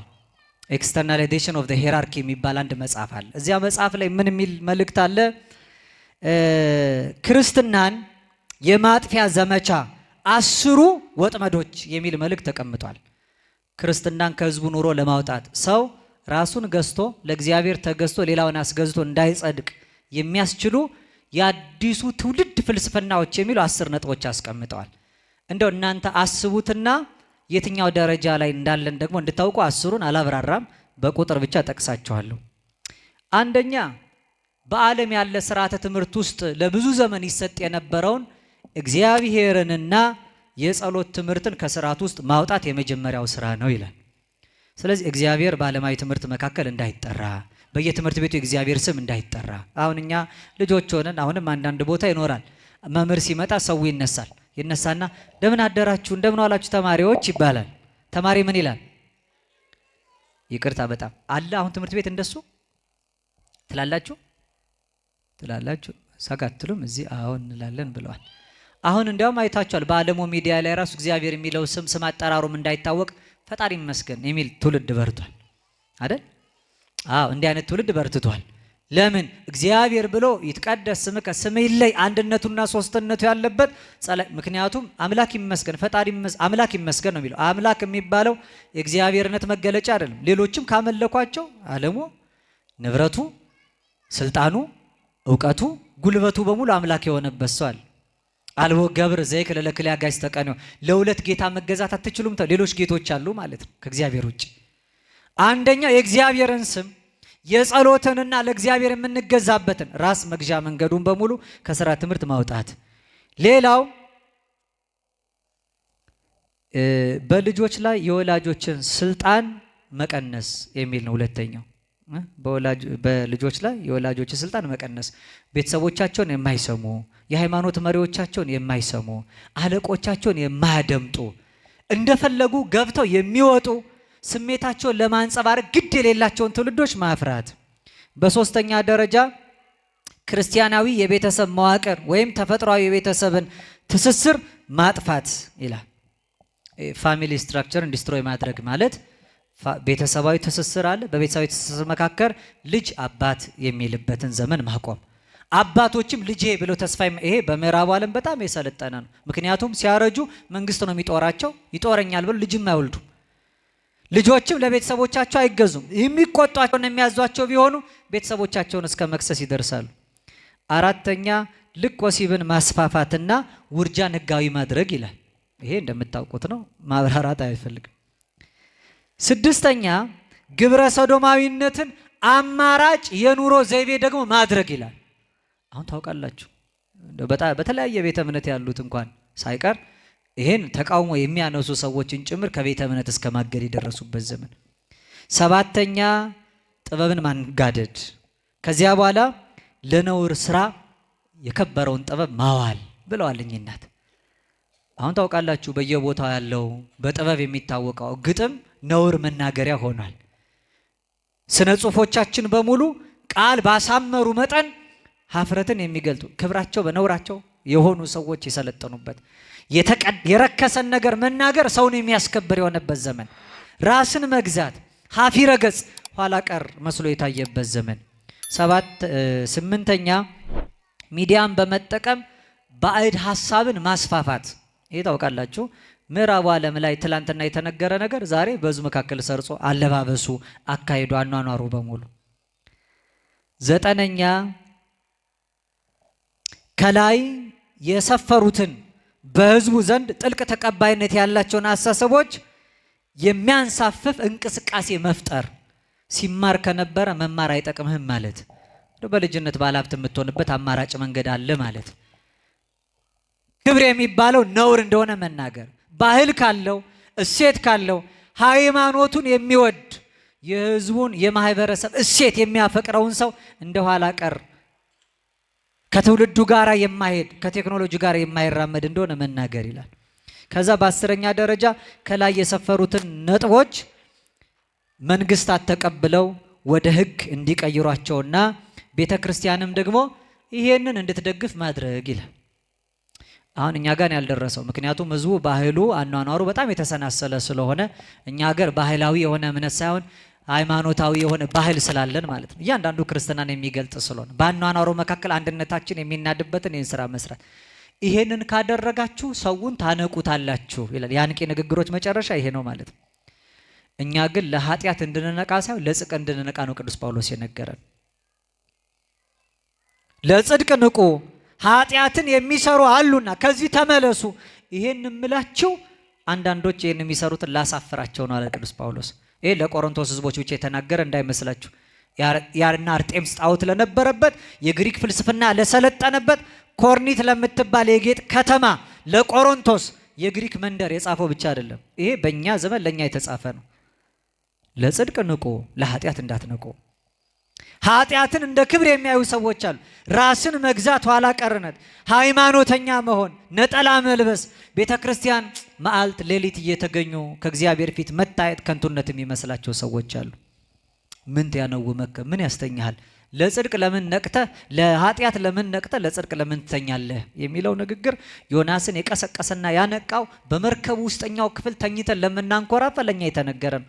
በቃ ነቄ ትውልድ የሚባል የከተማ ሰው የሚባለው በሙሉ ለኃጢአት የነቃ ለጽድቅ ግን የተኛ ሰው ነው። በጣም ሁሉ የገባው የከተማ ሰው የገባው ነው። የከተማ ሰው የገባው የትኛው ነው? ምኑን የገባን? አልፎ እኛን የሚያሳልፈን የዓለም ቴክኖሎጂ የዓለም ርቃቄ ከሆነ ይህን ባናውቀው ይቀራል። ምክንያቱም እኛ ዓለሙ ተራቀቅኩ የሚለው ነገር በሙሉ ከእግዚአብሔር ክብር የሚያረቀን ከሆነ፣ ሰለጠንኩበት የሚለው እኛን ከእግዚአብሔር የሚለየን ከሆነ፣ ራሳችንን ማንገዛበት ለእግዚአብሔር ማንገዛበትና ሌላውንም ማርከን ወደ ህይወት መንገድ ለማምጣት መንገድ ካልሆነን አወቅ ነው ያልነው እውቀት በሙሉ ከንቱ ነው። በስጋ ያለው ምርምር ከንቱ ነው። በምድር ያለው አስተሳሰብ በሙሉ ከንቱ ነው። ከከንቱ ነገር ተመልሰን በጥልቁ ተኝተን የምናንኮራፋ ሁላችንም እንደ ዮናስ እንድንነቃ ራሳችንን በጥልቁ ጥለን ንስሐ እንድንገባ የእግዚአብሔርን ፈቃድ ታዘን ለመፈጸም እንድንችልና ሌሎችንም ማርከን ለእግዚአብሔር ተገዢ ማድረግ እንድንችል አምላካችን እግዚአብሔር በቸርነቱ ይርዳን። ዮናስ እንደተቀሰቀሰ ቤተ ክርስቲያን የምንሰማው የጥሪ ድምፅ የሚቀሰቀሰን እንጂ አንኮራፍተን ችላ የምንለው እንዳይሆን በሰማነው መጠን እንደሚፈረድብን አውቀን ወደ እውነት እንድንመለስ ቅዱስ አምላካችን እግዚአብሔር በቸርነቱ ይርዳን። የቅዱሳኑ ሁሉ ቃል ኪዳን የእያንዳንዳችን የራስ ጥላ የእግር ከለላ ከፊትና ከኋላ ሆኖ ፈተናና መከራ የሰለጠነበትን ለኃጢአት ነቅተን ለጽድቅ የተኛንበትን ይህን ዘመን እግዚአብሔር በቸርነቱ ያሻግረን። ለአባቶቻችን ያለን ክብር፣ ለኦርቶዶክሳዊቷ ተዋህዶ ሃይማኖታችን ያለን ፍቅር፣ በእምነት ያለን ጽናት፣ በተጋድሎም ያለን ትጋት ሳይቀንስ ሰማያዊ ኃይሉን በታቦት በመስቀሉ መንፈሳዊውንም በረከት በእምነት በጠበሉ ተቀብለን ክብሩን እንድንወርስ የሁላችንን ፍጻሜ ያሳምርልን። በሃይማኖታችን እንድንበረታ በተዋህዶ በረትም እንድንጸና እግዚአብሔር አምላካችን በቸርነቱ ይረዳን ዘንድ ቅዱስ ፈቃዱ ይሁንልን። የእያንዳንዳችንን ጸሎት የሰመረ ፍጻሜ የሚያማረ ያድርግልን።